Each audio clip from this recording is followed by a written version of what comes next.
बाबाजी और हजूर जी की प्यारी संगत जी, राधा स्वामी जी, स्वागत है आपका हमारे चैनल परमात्मा का संदेश में। संगत जी, गुरु घर में सेवा को इतना महत्व क्यों दिया जाता है? जहाँ भी देखिए हर तरफ सेवादार लगे हैं। कोई दरी बिछा रहा है, कोई सफाई में जुटा है, कोई लंगर में, तो कोई सुरक्षा सेवा में तैनात है।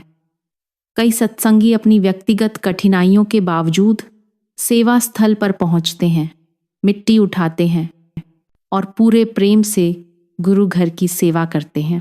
तो सवाल उठता है, आखिर इस सेवा से मिलता क्या है? क्या यह केवल बाहरी कार्य है या इसके पीछे कोई गहरी आत्मिक प्रक्रिया छिपी है? क्या सेवा से हमारे कर्म हल्के होते हैं? क्या यह जन्मों के बोझ को घटाकर आत्मा को ऊपर उठाती है? क्या बाहरी सेवा हमारे भजन सिमरन में भी मदद करती है? संगत जी, सेवा को केवल काम समझ लेना उसकी आत्मा को खो देना है। सेवा कोई मंजिल नहीं, ये एक प्रेमपूर्ण निरंतर यात्रा है जो हमारे अहंकार, अपेक्षाओं और स्वार्थ को धीरे धीरे मिटाती है। जैसे नदी किनारों को बार बार छूकर उन्हें तराशती है, वैसे ही सेवा हमारे भीतर की कठोरता और कड़वाहट को घिसकर विनम्रता, करुणा और प्रेम में बदल देती है। जब हम झाड़ू लगाते हैं, बर्तन धोते हैं या पंक्ति सेवा करते हैं, तब हम केवल सत्संग स्थल को नहीं बल्कि अपने मन के आंगन को भी स्वच्छ कर रहे होते हैं। बाबा जी सिखाते हैं, सेवा कार्य पूरा करने का नाम नहीं बल्कि आत्मा को मालिक के समीप ले जाने का माध्यम है। संगत जी, असल में परमात्मा की सबसे बड़ी सेवा तो भजन सिमरन ही है, पर उस उच्च उद्देश्य तक पहुंचने के लिए यह बाहरी सेवा क्यों आवश्यक है? कैसे यह हमारे कर्मों का बोझ हल्का करके आत्मा को ऊंचे मंडलों की यात्रा के लिए तैयार करती है। आज हम इस वीडियो में यही जानेंगे।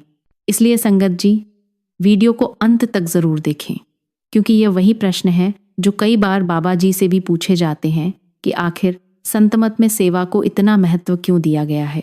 संगत जी, जब आप सेवा के गहरे अर्थ और उसके लाभ जानेंगे तो यकीन मानिए आप स्वयं प्रेरित होकर किसी सत्संग सेंटर जाकर सेवा से जुड़ना चाहेंगे। संगत जी, कुछ क्षणों के लिए बाहरी हलचल को भूल जाइए, अपने मन को शांति से भर दीजिए और इस वीडियो को अंत तक अवश्य सुनिए। और यदि आप हमारे चैनल परमात्मा का संदेश पर नए हैं तो कृपया सब्सक्राइब कीजिए, ताकि आपको रोजाना आत्मिक प्रेरणा, सत्संग, भजन सुमिरन और गुरु कृपा से जुड़े संदेश मिलते रहें। देखो संगत जी, सेवा जो मालिक ने दी है यह हर किसी को नहीं मिलती। याद रखो, इसे हल्के में मत लेना और ये मत सोचो कि ये कोई छोटी मोटी चीज़ है जो वैसे ही मिल गई जैसे नामदान किसी मार्क्ड सोल को मिलता है। सेवा भी मालिक अपने खास प्यारों को ही देता है और इसका एक ही मकसद है, उनके कर्मों को दुख और तकलीफ देकर खत्म करना नहीं, बल्कि अपने घर में बुलाकर अपने घर में अभ्यास कराना। सोचो, आम तौर पर कौन किसी को रोज बुलाता है, चाहे कितने भी प्यारे हों। 10 दिन उनके घर चले जाओ तो वही बात करेंगे कि यह तो रोज ही आने लग गया। लेकिन मालिक चाहता है कि जो व्यक्ति उसके प्रति प्यार और लगाव रखे वह रोज सेवा में जाए। मुर्शद के साथ जो इश्क का तरीका है वह निराला है। स्कूल में मैडम कह देती थी, होमवर्क कर लिया, क्लास वर्क कर लिया, अब घर जाओ। पर सेवा में ऐसा नहीं है। जिसने सेवा प्यार और समर्पण से की, मालिक उसको छुट्टी नहीं देता। यही सेवा का ढंग है। अब सवाल उठता है कि इतने साल सेवा करने के बावजूद हमें फल क्यों नहीं मिलता? कोई कहता है मेरे को 20 साल हो गए या 30 साल हो गए। संगत जी, अपने दिल पर हाथ रखकर देखो कि क्या आपने जो सेवा मिली थी उसे सच में पूरी श्रद्धा से की? जिस दिन हुक्म आया क्या आपने उसका पालन किया या अपनी इच्छा अनुसार सेवा करने लगे? जब सेवा अपने ढंग से करने लगते हैं वह सेवा नहीं रहती, उसे मनोकामना पूरी करने का माध्यम समझ लेना, यह सेवा नहीं होती। मालिक हमेशा अपने सेवक को अवसर देता है कि वह सेवा करके अपने कर्म सरल तरीके से पूरा कर ले, लेकिन हम पहले अपने घर, नौकरी और रिश्तेदारियों के काम में उलझ जाते हैं। संगत जी, सेवा में केवल प्यार और समर्पण काम आता है। अक्सर सेवा में आने से पहले ही अहंकार आ जाता है। मैं इतना पढ़ा हूँ, मेरे पास इतना पैसा है, अमीर हूँ, इतनी छोटी सेवा क्यों करूँ? इसी सोच के कारण हम सेवा में कुछ नहीं पा सकते। बुखारा के बादशाह के समय कबीर साहब 15 साल गए, लेकिन कोई परिणाम नहीं मिला। बाद में उन्हें बताया गया कि अपनी शानो शौकत घर पर छोड़कर सब फौज और घोड़े घर पर रख कर पैदल नंगे पैर सेवा करो, तभी कुछ प्राप्त हुआ। जितनी देर हम अपनी अक्ल और अहंकार के साथ सोचते हैं कि मैं यह हूं, उतनी देर कुछ हाथ नहीं लगता। सेवा में सब कुछ गेट पर छोड़कर जीरो होकर आना पड़ता है। सेवा में न कोई नाज़ी चाहिए, न अपना दिमाग। इसे बिना अहंकार और अपने तरीके के आ जाने से ही समझा जा सकता है। जब तुम दुकान पर चीज़ लेने जाते हो और भरोसा होता है कि सामने वाला उसे दे देगा, तभी तुम जाते हो। संत मत में भी बिना भरोसे प्राप्ति शुरू ही नहीं हो सकती। इसलिए जब भी सेवा पर आना हो, पहले तय कर लो कि क्या तुम्हें घर प्यारा है, पैसे प्यारे हैं, दौलत प्यारी है, या मालिक की सेवा प्यारी है। तुम्हें सिलेक्शन करना होगा। जब किसी चीज़ को तुम सच्चा प्यार मान लोगे, चाहे वह माया हो या मालिक, फिर उसके पीछे जुट जाओ। जिस पर समय और मन लगाओगे वही तुम्हें मिलेगा। मालिक पर लगाओगे तो मालिक मिलेंगे, दौलत पर लगाओगे तो दौलत भी मिलेगी। विकल्प हमारा है, हमें तय करना है कि हमें क्या चाहिए। संगत जी, जब आप सेवा शौक और प्रेम से करोगे, तब मालिक भी आपके किसी काम में कमी या कसर नहीं छोड़ेगा। सेवा में बहुत गहराई है। गुरु रविदास जी ने भी फरमाया है, सेवा सब कुछ देती है, सेवा मत त्याग। इसे कभी छोड़ना नहीं चाहिए। गुरु के घर की सेवा में अगर दिल से शामिल हो तो ये आपको वो सब देगी जो आपने कभी सोचा भी नहीं, और ये हर किसी को नहीं मिलती, केवल उसके प्रेमियों को ही। इसलिए इसका लाभ उठाओ, क्योंकि यही अवसर बार बार नहीं आता। हमारी जिम्मेदारी है हुक्म मानना। जब तकलीफ आती है तब यह समझो कि मालिक आपको सही राह दिखा रहे हैं। सेवा में हुक्म मानना और भरोसा रखना कितना ज़रूरी है। मालिक कहते हैं, या तो प्यार से आओ या घसीट कर। घसीट क्या है? दुख, बीमारी, गरीबी, किसी भी चुनौती को चुनो या मालिक के साथ चलो। कभी भी पीछे हटना विकल्प नहीं है। फगवाड़ा में एक बुजुर्ग आया। उसने 40-45 साल पहले नाम दान लिया था, पर कहा कि अब वह 2.5 घंटे जप नहीं कर सकता और नाम वापस ले लो। बाबा जी हौंस पड़े और बोले, तेरे लिए तो आसान है, पर मेरी ड्यूटी मैं निभा कर ही जाऊंगा, चाहे तू ले या न ले। यही संदेश है। सेवा का पहला कदम है खुश होकर सेवा करना। संगत खुश होगी, मालिक खुश होंगे। इसीलिए मन की शैतानी छोड़कर सीधे होकर सेवा करो। यदि सेवा ली है तो आंखें मूंद कर पूरे मन से करो। भारत में ऐसा कोई सत्संग सेंटर नहीं जहां पैसे देकर काम कराया जाए। प्रेम और समर्पण से किया गया काम ही वास्तविक सेवा है। संगत जी, मालिक की कृपा तब स्थायी होती है जब हम सब्र और धैर्य से सेवा करें। घड़ी और कैलेंडर देखकर, समय देखकर सेवा करना लाभकारी नहीं है। सेवा का सार यही है, प्रेम से, खुशी से, बिना कोई कमी छोड़े और मन की शैतानी को पीछे छोड़कर सेवा करना। यही मालिक को खुश करने और वास्तविक अनुभव पाने का मार्ग है। सेवा और प्रेम वास्तव में एक ही सिक्के के 2 पहलू हैं। जहाँ सच्चा प्रेम होता है, वहाँ सेवा अपने आप बहने लगती है। सच्चा प्रेम केवल भावनाओं तक सीमित नहीं रहता, वह कर्म बन जाता है और वही कर्म सेवा के रूप में प्रकट होता है। जिस तरह एक माँ अपने बच्चे के लिए बिना किसी अपेक्षा के दिन रात सेवा करती है, उसी तरह एक प्रेमी साधक अपने गुरु और मालिक के लिए सेवा करता है, न किसी पुरस्कार की आशा में, न मान सम्मान की चाह में, केवल यह भाव लेकर कि उसका मालिक प्रसन्न हो जाए। जब सेवा प्रेम से जुड़ जाती है तो वह बोझ नहीं बल्कि सौभाग्य बन जाती है।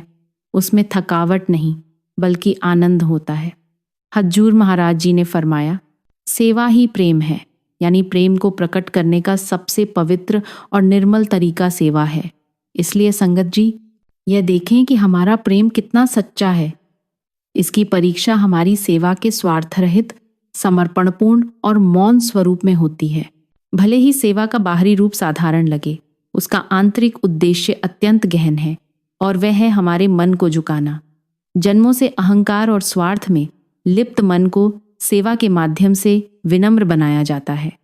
जब हम झाड़ू लगाते हैं, बर्तन धोते हैं या दूसरों के चरणों में काम करते हैं, तो हम अपने मन के घमंड को कम करके उसे विनम्रता की भूमि पर लाते हैं। यह झुकाव धीरे धीरे हमें मालिक की ओर मोड़ता है। सेवा से मन इतना कोमल और शुद्ध हो जाता है कि वह नाम और ध्यान के रस को स्वीकार करने योग्य बनता है। जैसे बर्तन को भरने से पहले साफ करना जरूरी है, वैसे ही मन को सेवा के जल से धोना आवश्यक है, ताकि शब्द सिमरन का अमृत उसमें टिक सके। संगत जी, सेवा का उद्देश्य केवल कार्य करना नहीं, बल्कि अहंकार से मुक्त होकर आत्मिक शुद्धता की ओर बढ़ना है, ताकि हम सच्चे अर्थों में मालिक के प्रेम और कृपा के पात्र बन सकें। याद रखिए, सच्चे भाव से की गई सेवा, सच्चे हृदय से किया गया सुमिरन और मालिक के प्रति अटूट विश्वास, यही जीवन को वास्तविक सार्थकता प्रदान करते हैं। संगत जी, एक सत्संगी डॉक्टर अपने परिवार के साथ छुट्टियों से लौट रहे थे जब उनकी कार जंगल जैसे सुनसान इलाके में खराब हो गई। चारों ओर अंधेरा और सुनापन था, मोबाइल नेटवर्क भी गायब था। ऐसे समय में जब कोई सहारा नजर नहीं आता, तभी आत्मा गहराई से प्रभु को पुकारती है। डॉक्टर साहब ने मन से प्रार्थना की, हे मालिक, अब बस तू ही राह दिखा सकता है। कुछ ही देर में दूर से एक नौजवान मोटरसाइकिल पर आया और बिना किसी लाभ की चाहत के गाड़ी ठीक कर दी। डॉक्टर ने मदद के लिए पैसे देने चाहा, लेकिन युवक ने विनम्रता से मना कर दिया। संगत जी, यही सेवा की असली भावना है, बिना बदले की अपेक्षा के मदद करना। मासूमियत और सेवा का यह फल कुछ महीनों बाद सामने आया। वही युवक एक सड़क दुर्घटना में घायल होकर उसी अस्पताल में आया जहां डॉक्टर काम करते थे। डॉक्टर ने तुरंत उसका इलाज कराया। जब बिल बताया गया, डॉक्टर ने मुस्कुराकर कहा, भाई, तूने जंगल में मेरी मदद की थी, आज मेरी बारी है, बिल माफ है। युवक की आंखों में आंसू थे और उसने भगवान की तस्वीर की ओर देखकर कहा, मालिक, तूने मेरी मदद ब्याज समेत लौटा दी। संगत जी, यह घटना हमें सिखाती है कि सच्ची सेवा कभी व्यर्थ नहीं जाती। जो भी हम दूसरों के लिए प्रेम और निस्वार्थ भाव से करते हैं, प्रभु उसे कई गुना करके लौटाता है, कभी समय पर, कभी परिस्थिति में, कभी अदृश्य सुरक्षा के रूप में। भाई गुरदास जी ने सही कहा है, दित्ता लये आपना, अण दित्ता किछु हथ न आवे। यानी जो हमने दिया वही हमें मिलेगा, जो नहीं दिया वह कभी नहीं आएगा। डॉक्टर ने इस अनुभव से यह भी सीखा कि अब उनके क्लिनिक में जो भी मजबूर आए और फीस न दे सके, उसका इलाज मुफ्त होगा। संगत जी, यही सत्संग का असर है, सुनना ही नहीं, जो सच्चा लगे उसे अपनाना। आइए संगत जी, हम भी यह व्रत लें कि सेवा का भाव कभी न छूटे। जब भी किसी की मदद का अवसर मिले, पीछे न हटे, क्योंकि प्रभु का न्याय अचूक है। हर भला कर्म लौटता है, सही समय और सही रूप में। संगत जी, जब हम सेवा की बात करते हैं तो अक्सर हमारा ध्यान केवल सत्संग घर की झाड़ू पोंछे, भंडारे की व्यवस्था या लंगर में रोटियां बेलने तक सीमित रह जाता है। लेकिन बाबा जी बार बार समझाते हैं कि सेवा का असली स्वरूप बहुत व्यापक है, और जब यह दिल से, श्रद्धा और समर्पण से की जाती है तो हर साधारण कर्म भी असाधारण बन जाता है। सबसे ऊंची सेवा है भजन सुमिरन, यानी नाम की कमाई, क्योंकि जो आत्मा प्रभु का नाम रोज जपती है, वह स्वयं को भीतर से बदलती है और उस दिव्य स्रोत से जुड़ती है जहाँ से शांति और प्रेम बहते हैं। चाहे कोई बुजुर्ग माताजी बिस्तर से उठ न सके और हर सुबह नाम का सुमिरन करे, या कोई माँ बच्चों को अच्छे संस्कार और प्रभु का नाम सिखाए, यह सब सेवा ही है। क्योंकि सेवा वही होती है जहाँ समर्पण और प्रेम हो, न कि केवल बाहरी क्रिया। सेवा के 4 मुख्य रूप हैं। तन से सेवा, जिसमें शारीरिक कर्म द्वारा हम बाहरी व्यवस्था सुधारते और अपने अहंकार को घटाते हैं। धन से सेवा, जिसमें अपने संसाधनों को प्रेम और श्रद्धा से समाज और मालिक की सेवा में लगाकर मोह, लोभ और तंगदिली को काटते हैं और प्रभु कृपा आकर्षित करते हैं। मन से सेवा, जिसमें विचारों को शुद्ध कर प्रेम और समर्पण में डूबकर हम मन को मालिक की ओर खींचते हैं।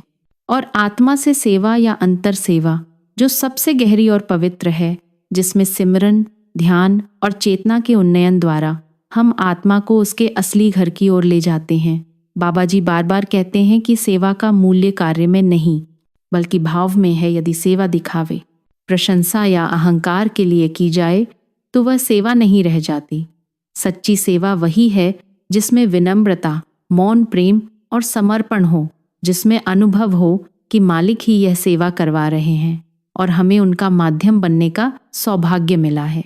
तन, मन, धन और आत्मा की ये चारों सेवाएं आपस में गहराई से जुड़ी हैं। जैसे गाड़ी के इंजन, पहिए, ईंधन और चालक का संतुलन आवश्यक है। तन की सेवा झुकना सिखाती है और कर्मशीलता का बीज बोती है। मन की सेवा उसे पोषण देती है और सुमिरन की भावना जागृत करती है। आत्मा की सेवा इन दोनों के सहयोग से संभव होती है और धन सेवा इसे स्थायित्व प्रदान करती है। जब ये चारों सेवाएं संतुलित रूप से बहती हैं तो जीवन में आंतरिक संतुलन, शांति, आनंद और गहरी आध्यात्मिकता उत्पन्न होती है। यही सेवा का असली चमत्कार है, जो केवल बाहरी कर्म नहीं बल्कि जीवन का तरीका और आत्मा का सच्चा समर्पण बन जाती है। संगत जी, जितनी भी बाहरी सेवाएं हैं तन, मन, धन की, वे सभी हमें एक गहन अंतर यात्रा के लिए तैयार करती हैं। ये सेवा हमें झुकना सिखाती है, शुद्ध करती है और भीतर उस मौन आहट को सुनने की शक्ति देती है जो हमें सतगुरु के चरणों तक ले जाती है। लेकिन इन सभी साधनाओं और सेवाओं का अंतिम उद्देश्य है अंतर्ध्यान, अर्थात शब्द के साथ जुड़ना और सच्चे नाम में टिकना। सेवा का शिखर तब प्राप्त होता है जब साधक अपनी चेतना को बाहरी हलचल से हटाकर भीतर की ओर मोड़ता है और वहां उस दिव्य धुन को सुनने का प्रयास करता है जो निरंतर अंदर गूंज रही है। ध्यान ही आत्मा की सबसे उच्च और शुद्ध सेवा है, क्योंकि इसमें न कोई क्रिया है, न कोई दिखावा, केवल मौन, प्रेम और समर्पण है। यही वह सेवा है जो सीधे मालिक के सिंहासन तक पहुंचती है। जब हम ध्यान में बैठकर सच्चे सुमिरन के साथ भीतर उतरते हैं तो ये हमारे पूरे अस्तित्व को बदलने लगता है। वहां न कोई तुलना, न कोई अहंकार होता है, केवल प्रेम का गहरा सागर है जहां आत्मा और परमात्मा एकाकार हो जाते हैं। बाबा जी के वचन हमें बार बार स्मरण कराते हैं, सेवा का शिखर ध्यान है और ध्यान ही आत्मा की सच्ची सेवा है। संगत जी, इसलिए सेवा को केवल बाहरी गतिविधियों तक सीमित न समझें। इसे उस सीढ़ी की तरह देखें जो हमें भीतर की सबसे ऊंची मंजिल ध्यान और शब्द के मिलन तक ले जाती है। यही सेवा की पूर्णता है, यही आत्मा का वास्तविक घर है। संगत जी, एक बार संत रविदास जी एक गांव में सत्संग के लिए पधारे। गांव के राजा ने उनके स्वागत के लिए बहुत भव्य प्रबंध किया। सुंदर मंडप, स्वादिष्ट भोजन, कीमती वस्त्र और बड़ी बड़ी सेवाएं प्रस्तुत कीं। वहीं उसी गांव में एक वृद्ध माली भी रहता था जो प्रतिदिन मंदिर की चुपचाप सफाई करता, फूलों की माला बनाता और बिना किसी को बताए प्रभु की सेवा में लगा रहता। सत्संग के दिन संत रविदास जी ने राजा की किसी सेवा का उल्लेख नहीं किया, बल्कि सबके सामने उस साधारण माली की सेवा को नमन किया। जब राजा ने इसका कारण पूछा तो संत जी मुस्कुराकर बोले, राजन, तेरी सेवा में अहंकार था, पर उस माली की सेवा में समर्पण, मौन, प्रेम और निष्काम भावना थी। सेवा का मूल्य उसके बाहरी रूप में नहीं, बल्कि उस भावना में होता है जिससे वह की जाती है। संगत जी, यह साखी हमें यह सिखाती है कि सेवा भव्यता से नहीं, भक्ति और नम्रता से पूजनीय बनती है। जब सेवा में मैं मिट जाता है और तू ही रह जाता है, तब वही सेवा आत्मा को मालिक से जोड़ने का साधन बन जाती है। सेवा एक जीवन शैली है, प्रेम, विनम्रता और समर्पण से भरा हुआ। ये कोई एक समय का कार्य नहीं, बल्कि हर श्वास में जी जाने वाली साधना है। सेवा हमें धीरे धीरे उस दिशा में ले जाती है जहां मैं समाप्त होता है और केवल तू रह जाता है। यही सेवा आत्मा को उसके स्रोत, उसके मालिक, उस अनंत प्रकाश की ओर ले जाती है जहां से वह आई थी और जहां उसे लौटना है। संगत जी, यह जीवन यदि सेवा में बीत जाए तो हर क्षण भजन बन जाता है, हर कार्य पूजा बन जाता है। चलते हुए, बोलते हुए, काम करते हुए जब भी हम प्रेम से, मौन भाव से मालिक के लिए कुछ करें, वही सेवा बन जाती है।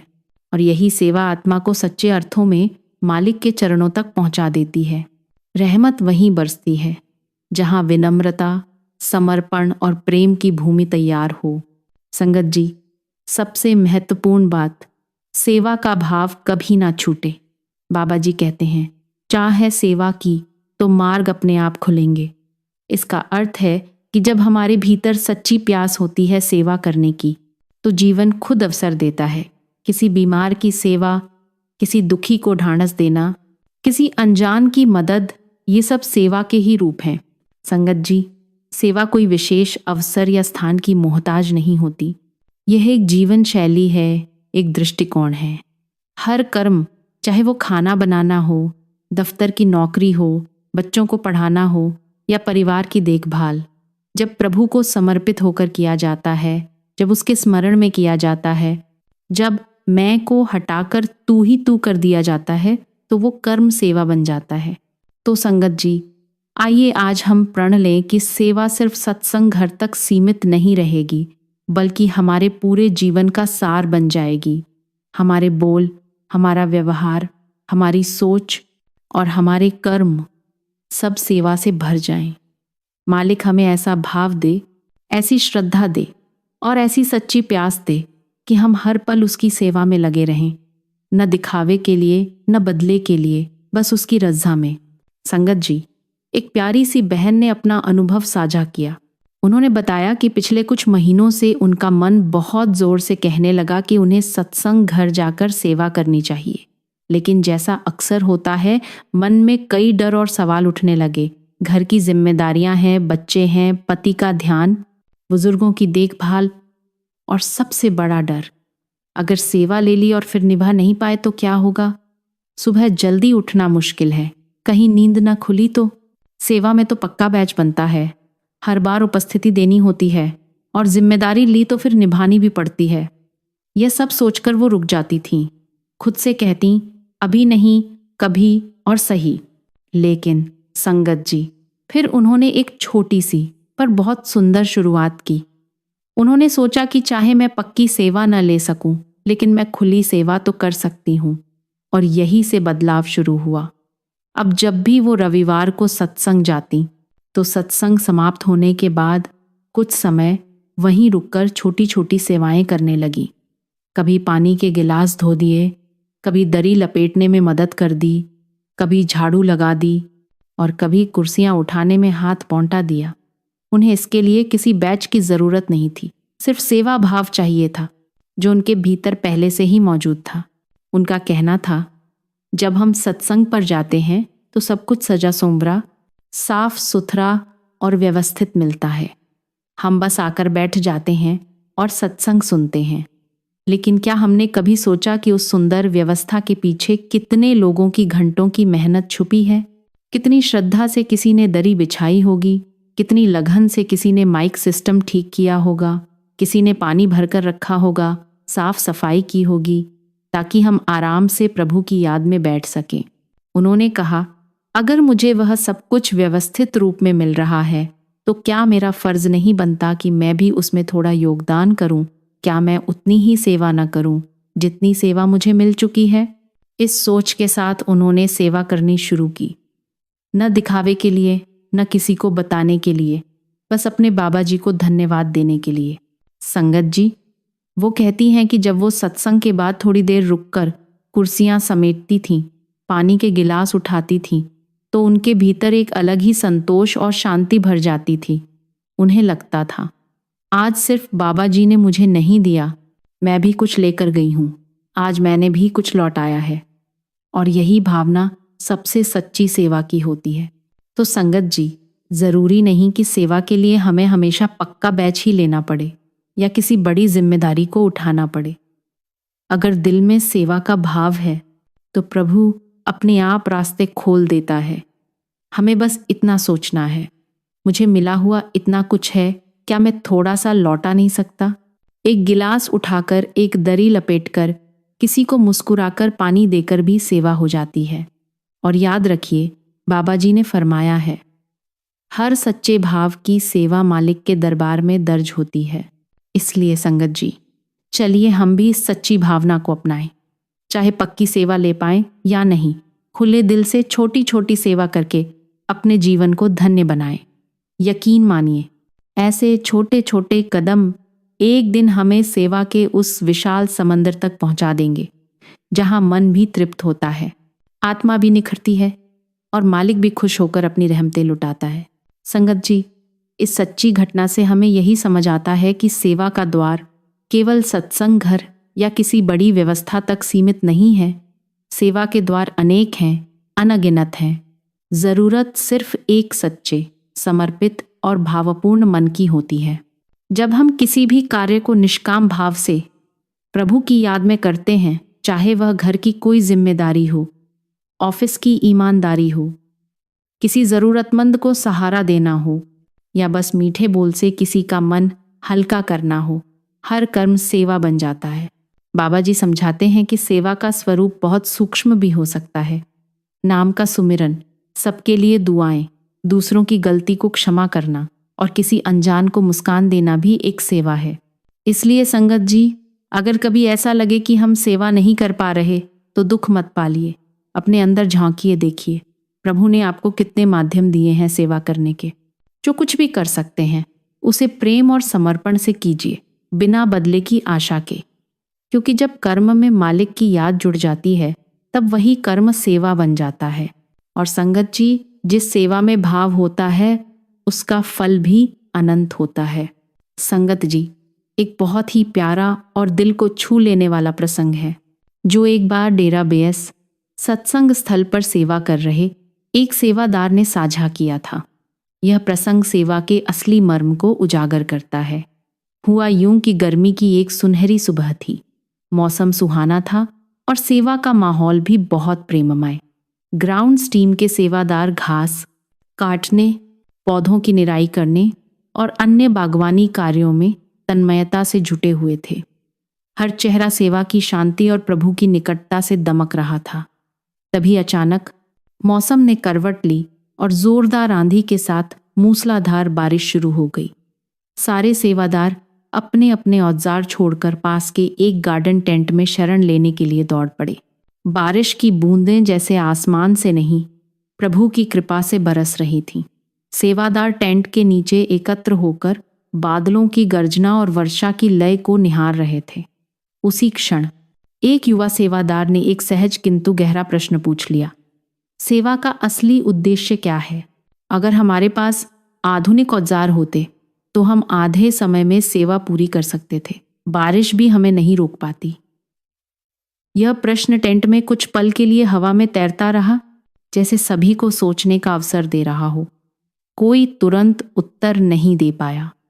फिर कुछ देर बाद एक कोमल स्वभाव वाले वरिष्ठ सेवादार ने बड़ी सहजता से मुस्कुराते हुए उत्तर दिया, बेटा, सेवा का उद्देश्य केवल काम पूरा करना नहीं है। इसका असली उद्देश्य वह परिवर्तन है जो ये हमारे भीतर लाती है। जब हम कंधे से कंधा मिलाकर सेवा करते हैं तब हमारा अहंकार मिटता है और वही मिटा हुआ मैं शब्द की राह का द्वार खोलता है। वो अंदर की सफाई, वो प्रेम और वो समर्पण कोई भी आधुनिक औजार या मशीनें नहीं दे सकती। संगत जी, जैसे ही सबने देखा कि ये किसने कहा, सेवादार ने बहुत ही शांति और विनम्रता से आगे बोलना शुरू किया। साध संगत की सेवा करने का अवसर हमें हमारी साझी मानवता का अनुभव कराता है। जब हम सब मिलकर एकजुट होकर सेवा करते हैं तो हमें यह एहसास होता है कि हम एक आत्मिक परिवार हैं और हमारे सतगुरु हमारे पिता हैं। इस भावना से हम एक दूसरे के प्रति अधिक सम्मान, दया और धैर्य का व्यवहार करते हैं, जो हमें अपने मालिक के और करीब ले जाता है। इतने में एक सेवादार थोड़े उलझे हुए भाव से बोले, सेवा आपको ऐसा महसूस कराती है, ये तो बहुत अच्छा है, पर सच कहूँ तो कभी कभी मुझे ये बहुत निराशाजनक लगता है। जब मैं पूरे मन से कोई कार्य करता हूँ और बाद में मुझसे कहा जाता है कि फिर से करो या कोई और आकर सब बदल देता है, तो मन टूट जाता है। सबकी निगाहें फिर से उस शांत स्वभाव वाले सेवादार की ओर मुड़ी। अब ये क्या उत्तर देंगे? सेवादार ने मुस्कुराते हुए सहजता से कहा, हम सेवा मालिक के लिए करते हैं, इसलिए जब भी मुझसे कोई कार्य दोबारा करने को कहा जाता है तो मैं यह सोच लेता हूँ कि ये भी मुझे मालिक की एक और सेवा करने का अवसर मिल गया है। कोने से एक और स्वर आया, मुझे तो लगता है कि हमारी समस्याएं मतभेदों से ही जन्म लेती हैं। जब हमारी सोच बाकी संगत से अलग होती है तो कैसे स्वीकार करें?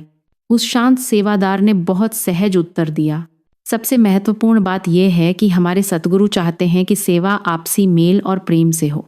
जब हम इस सरल सिद्धांत को हमेशा ध्यान में रखते हैं तो उन निर्णयों को भी स्वीकार करना सरल हो जाता है जिनसे हम व्यक्तिगत रूप से सहमत न हो। संगत जी, थोड़ा रुककर सोचने के बाद एक और सेवादार ने प्रश्न किया, तो घर में जो सेवा करते हैं उसका क्या? एक बार फिर सभी की निगाहें उसी शांत स्वभाव वाले सेवादार की ओर मुड़ गईं। वह बड़े विनम्र भाव से बोले, हम में से कई लोग सेवा को केवल सत्संग केंद्रों पर किए जाने वाले कार्यों तक सीमित कर देते हैं, परंतु सेवा की कोई सीमा नहीं होती, न स्थान की और न समय की। सेवा कहीं भी कभी भी की जा सकती है। यह इस बात पर निर्भर नहीं करता कि हम क्या कर रहे हैं, बल्कि इस पर आधारित होता है कि हम किस भावना से कर रहे हैं। मुझे हजूर महाराज जी की वाणी याद आती है। उन्होंने कहा था कि अगर कोई भी कार्य निस्वार्थ भाव से और मालिक के नाम पर किया जाए तो वह सेवा बन जाता है। इसमें अपने परिवार की देखभाल भी शामिल है। निष्काम कर्म का अर्थ ही यही है, अपने प्रियजनों की सेवा बिना किसी प्रतिफल की आशा के करना। कई बार यह आसान नहीं होता, लेकिन इसका प्रयास करना ही आत्मिक प्रगति की दिशा में एक बड़ा कदम है। फिर सेवादार ने गहराई से एक और बात जोड़ी, केवल बाहरी सेवा से ही पूर्ण समर्पण नहीं आता और नहीं वह आनंद मिलता है जिसकी खोज हम भीतर करते हैं। उस आत्मिक आनंद के लिए हमें अपने ध्यान की ओर लौटना ही होगा। जब हम मालिक की संगत की सेवा करते हैं तो यह हमारे भीतर उसे प्रसन्न करने की भावना को दर्शाता है और यही भावना हमारे मन को शुद्ध करती है। शारीरिक सेवा निश्चित ही कठिन होती है, लेकिन मानसिक सेवा यानी मन को काबू में रखना और उसे मालिक की ओर लगाना उससे कहीं अधिक चुनौतीपूर्ण है। संगत जी, एक और सेवादार ने जिज्ञासा प्रकट की, आप जब शारीरिक और मानसिक सेवा की बात करते हैं तो क्या आप यह कहना चाह रहे हैं कि दफ्तर में सेवा करने वालों की सेवा हमसे ज़्यादा कठिन है? क्योंकि मैं इस बात से बिल्कुल सहमत नहीं हूँ। पहले वाले सेवादार ने मुस्कुराते हुए उत्तर दिया, नहीं, आपने मेरी बात को गलत समझा। शारीरिक सेवा का अर्थ है जब हम अपने शरीर को उपकरण बनाकर सद्गुरु और संगत की सेवा में लगाते हैं। यह सेवा कोई भी कर सकता है, जैसे कोई युवा सेवादार जो आटे की भारी बोरियां उठाता है, कोई वृद्ध सेवादार जो धीरे धीरे चलते हुए कूड़े की थैलियां मोड़ता है, या फिर कोई व्यक्ति जो कार्यालय में बैठकर सेवा करता है। जब हम अपनी व्यक्तिगत शक्ति और सामर्थ्य को पूरी श्रद्धा से मालिक के चरणों में समर्पित करते हैं, वही शारीरिक सेवा होती है। यह सेवा हमारे अहम को दबाने का अभ्यास है और इसी उद्देश्य से हम सब यहाँ हैं, अपने सामर्थ्य अनुसार अपनी पूरी निष्ठा से सेवा करने के लिए। फिर वह शांत स्वभाव वाला सेवादार बोले, मानसिक सेवा उससे भी अधिक गहरी है। इसका अर्थ है हमारे भीतर की 5 विकारों पर नियंत्रण रखना, काम, क्रोध, लोभ, मोह और अहंकार। यह सेवा इसलिए कठिन है क्योंकि इसमें हमें अपनी स्वाभाविक प्रवृत्तियों, त्वरित प्रतिक्रियाओं और भावनात्मक आवेगों पर काबू पाना होता है। खासकर जब हम समूह में कार्य कर रहे होते हैं तो हमें अपने अहंकार और क्रोध से विशेष रूप से सावधान रहना चाहिए।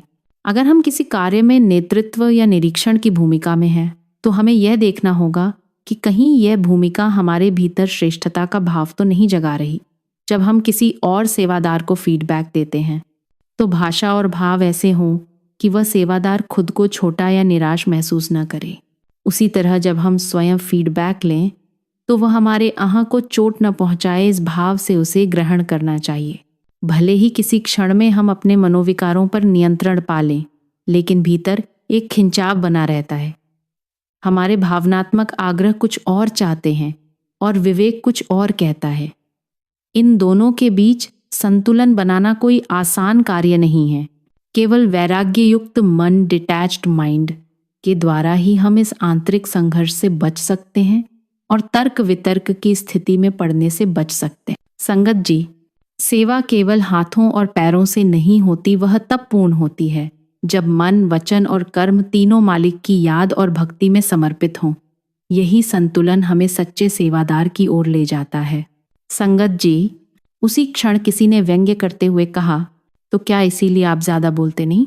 सेवादार ने बड़ी नम्रता से उसकी ओर मुड़कर मुस्कुराते हुए उत्तर दिया, हर बार जब हम अपनी किसी इच्छा को केवल इसलिए रोकते हैं कि शायद इससे मालिक प्रसन्न होंगे, तो वही संत मत की जीवंत अभिव्यक्ति होती है। फिर वह केवल एक विचारधारा नहीं रहती, बल्कि जीने का तरीका बन जाती है। इसीलिए सतगुरु का सबसे अमूल्य उपहार हमें सिमरन है।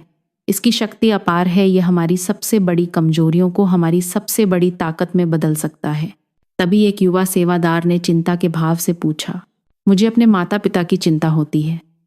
वे सत्संग केंद्र में इतनी सेवा करते हैं कि जब ध्यान का समय आता है तो कहते हैं कि बहुत थक गए हैं। लेकिन क्या ध्यान सबसे महान सेवा नहीं है? सबने अपने अपने विचार प्रकट किए और फिर वही शांत स्वभाव वाला सेवादार बोला, हर व्यक्ति का अपने मालिक के साथ एक निजी आत्मिक संबंध होता है। हमारी कोशिश ये होनी चाहिए कि हम मिलजुल कर ऐसा वातावरण बनाएं जिसमें सभी को शांति और एकता का अनुभव हो, जैसा कि तुम्हारे माता पिता अपनी सेवा से बनाते हैं। एक शांत और सुखद वातावरण हमारे भीतर की शांति को जगाने में मदद करता है। हम सभी की जिम्मेदारी है कि अपने सत्संग केंद्रों पर सौहार्द और संतुलन बनाए रखें। याद रखो, जो पहली छवि किसी के मन में सतगुरु की बनती है वह उनके शिष्यों के व्यवहार से बनती है। इसलिए जब हम अपने सत्संग केंद्रों को प्रेम, आत्मीयता और शांति से भरते हैं तो हम वास्तव में अपने मालिक की सुंदर प्रतिनिधि छवि पेश करते हैं। फिर सेवादार ने उस युवा सेवादार की ओर देखकर कहा, लेकिन तुम्हारी बात भी बिल्कुल सही है। ध्यान यही सबसे ऊंची सेवा है। कोई भी बाहरी सेवा इसकी जगह नहीं ले सकती। बाकी सभी सेवाओं का उद्देश्य केवल यही है कि हमारा मन दुनिया की पकड़ से थोड़ा ढीला हो जाए ताकि हम ध्यान में एकाग्र हो सकें। सतगुरु उस परम प्रेम के वाहक हैं जो मालिक हमें देना चाहता है, और हम अपने सभी प्रकार की सेवाओं के माध्यम से उस प्रेम का उत्तर दे सकते हैं। संगत जी, अंत में यही कहेंगे, सेवा कोई औपचारिकता नहीं, यह तो मालिक से जुड़ने का एक मधुर माध्यम है, और जो इससे जुड़ जाता है वह कभी खाली नहीं लौटता। संगत जी, याद रखिए कि जो कुछ भी भीतर होता है वह केवल मालिक की इच्छा से ही होता है। हमारा काम केवल प्रेम, श्रद्धा और लगन के साथ साधना करते रहना है। सब कुछ अपने समय पर सहज रूप से घटेगा। यदि यह यात्रा आपके भीतर थोड़ी भी रोशनी ला रही है तो कृपया इस वीडियो को लाइक करें, शेयर करें और चैनल परमात्मा का संदेश को सब्सक्राइब करना न भूलें, ताकि यह मार्गदर्शन उन सभी आत्माओं तक पहुंच सके जो भीतर की पुकार को सुनने के लिए तैयार हैं। याद रखिए, शब्द कोई सामान्य आवाज नहीं है, यह आत्मा के अपने घर की ओर बुलावा है। जब ये धुन सुनाई देती है तो समझ जाइए कि भीतर का दरवाज़ा खुल चुका है। हम अगले वीडियो में फिर मिलेंगे एक और प्रेम और भक्ति से भरे संदेश के साथ। राधा स्वामी जी।